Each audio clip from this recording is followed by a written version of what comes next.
Selamat datang di e-learning standarisasi. Pada pertemuan kali ini kita akan membahas dampak ekonomi standarisasi.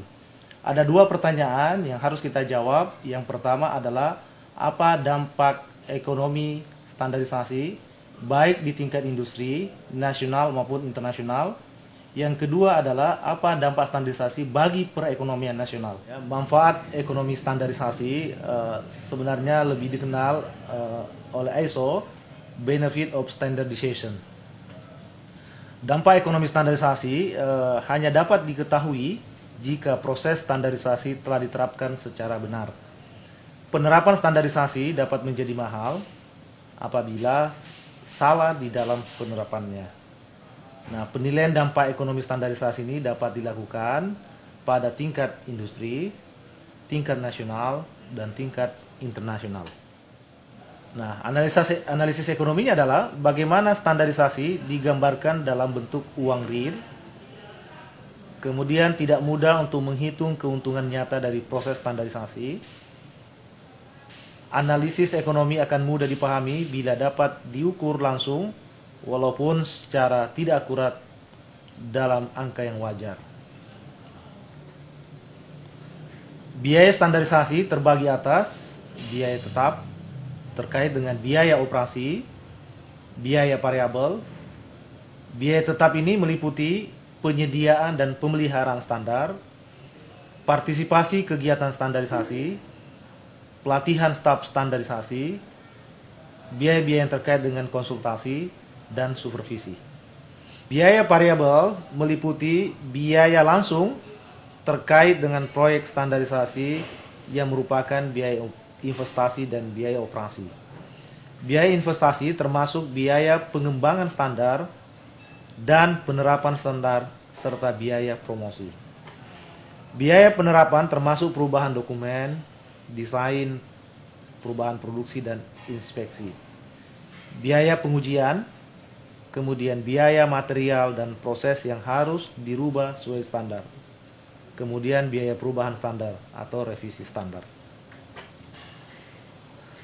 Dengan mengoptimalkan berbagai faktor-faktor di atas dalam proses dan praktek standarisasi, akan meningkatkan efisiensi desain, pengembangan dan material, penghematan biaya, manpower, waktu, fasilitas, dan sumber alami. Kemudian meningkatkan mampu saling tukar, interchangeability, kepercayaan, keamanan, dan mampu pelihara. Keuntungan standar nyata atau tidak nyata. Jadi ada dua. Yang pertama adalah keuntungan nyatanya, diskon dari order yang besar, kemudian menghemat waktu desain, proses pembelian, menghemat biaya gudang, menghemat investasi kapital, dan mengurangi stok dan spare part. Keuntungan tak nyatanya adalah mengurangi kesalahan teknis, mengurangi supervisi, komunikasi antar penjual dan pembeli, peningkatan pengendalian mutu, dan meningkatkan kepercayaan konsumen. Keuntungan tidak nyata biasanya tidak dapat dinyatakan dalam bentuk uang atau man hour, jam orang. Istilah yang sering digunakan dalam menjelaskan benefit standarisasi yang nyata adalah saving, cost reduction, dan cost avoidance. Istilah lain yang biasa digunakan adalah standardization revenue. Nah, ISO biasa menyebutnya benefit of standardization. Kegiatan standarisasi dapat memberikan kontribusi nyata terhadap keuntungan perusahaan dan daya saing. Standar perusahaan hanya berdampak pada pekerja, pemasok, dan pemakai. Standar nasional memiliki dampak yang lebih luas. Benefit yang terkait dengan sejumlah kegiatan standarisasi. Kemudian standar internasional berdampak kepada standar nasional, perdagangan internasional, dan bahkan peraturan teknis nasional. Apabila satu perusahaan mengadopsi standar nasional atau standar internasional, maka benefit perusahaan ditambah lagi dengan berbagai benefit lainnya terkait misalnya peningkatan komunikasi, lebih banyak pasokan, dan banyaknya pengakuan dan keberterimaan. Kegiatan standarisasi yang menghasilkan berbagai reduksi pada umumnya dapat diukur secara kuantitatif. Berbagai reduksi melalui standarisasi akan menguntungkan tidak hanya untuk produk yang dibeli, tetapi juga item-item yang diproduksi oleh perusahaan. Nah, terkait dengan pengukuran kualitatif, apabila pengukuran tidak memungkinkan atau terlalu mahal, maka dilakukan pengukuran kualitatif. Biasanya pengukuran kualitatif banyak dilakukan untuk standar nasional atau internasional. Nah, ada dua alat untuk mengukur kualitatif, yaitu formulir proposal project dan daftar periksa proyek.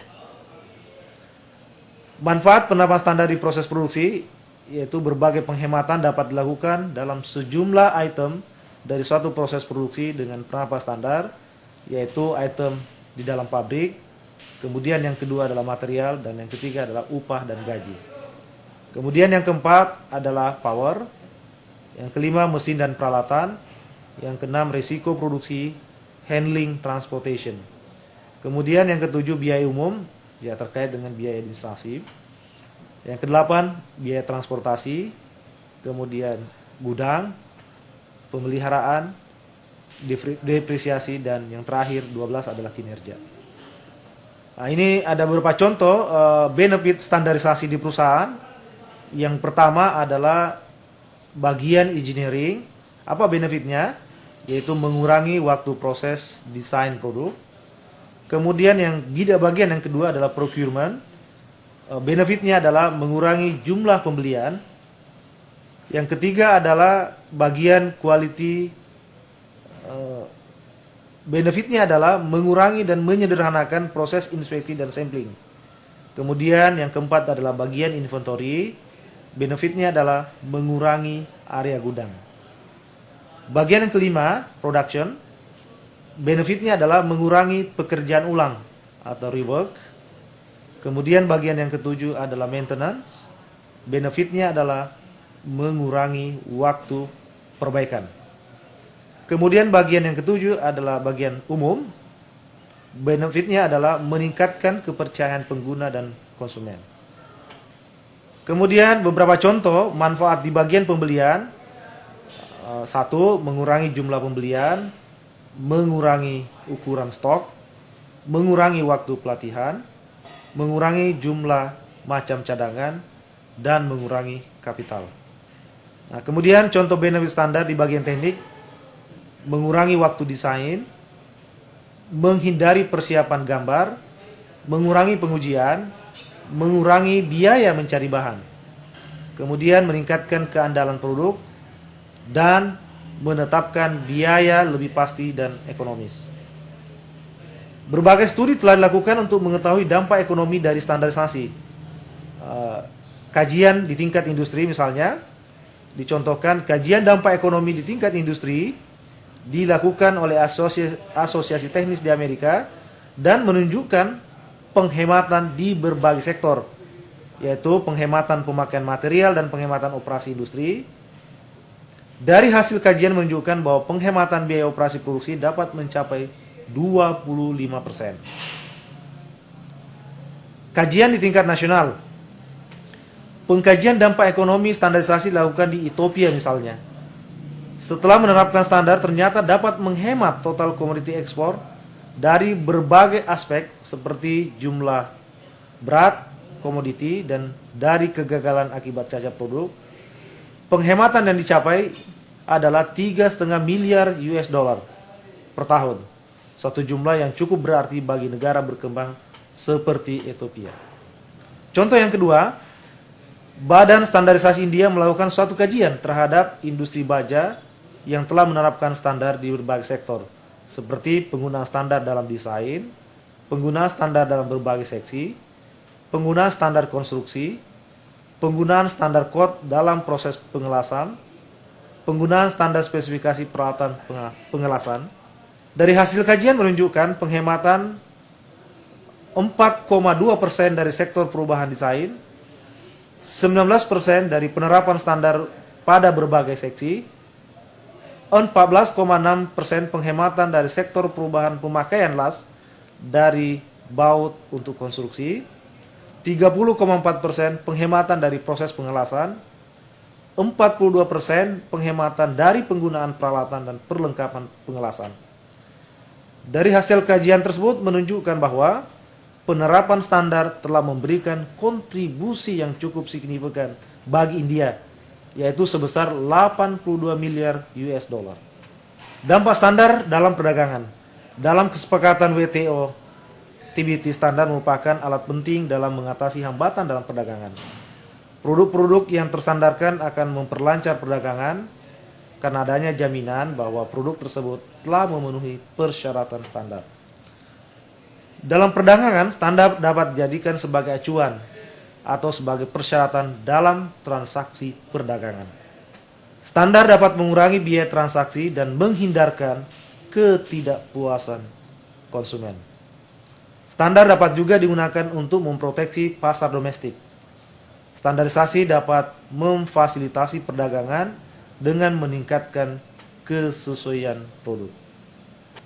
Keuntungan standarisasi secara ekonomi. Beberapa contoh keuntungan standarisasi dari pengalaman yang telah dilakukan. Misalnya, standar telah meningkatkan produktivitas pekerja di Inggris sebesar 13% selama kurun waktu 1998 sampai 2002. Standar memiliki pengaruh yang positif dalam ekspor Jerman. Ini referensi dari DIN tahun 2000. Kemudian standarisasi mempunyai nilai 1% dari GNP di Eropa. Standar memimpin kompetitif internasional. Kemudian keuntungan standar dalam makroekonomi lebih besar dari keuntungan industri sendiri. Data dari DIN tahun 2000. Nah, kemudian dampak ekonomi dan sosial dari standar. Survei yang dilakukan, misalnya terkait dengan produk variety, ternyata sangat positif, very positif. Kemudian meningkatkan proses produksi globalisasi, kemudian peningkatan proses R&D, kemudian membuka peluang-peluang untuk outsourcing, kemudian penjualan ekspor dan seterusnya. Yang paling rendah adalah peluang untuk mempercepat pengembangan produk dan servis.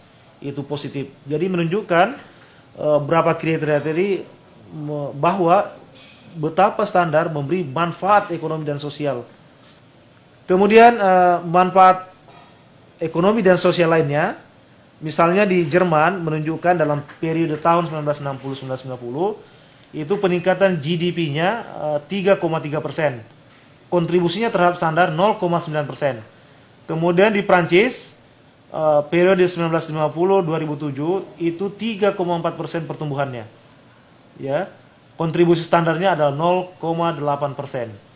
Kemudian di Inggris periode tahun 1948-2002 GDP growth-nya itu 2,5% dengan kontribusi dari standar adalah 0,3%. Kemudian Kanada 1981 sampai 2004 periodenya GDP growth-nya adalah 2,7% dengan kontribusi standar terhadap GDP tadi adalah 0,2%.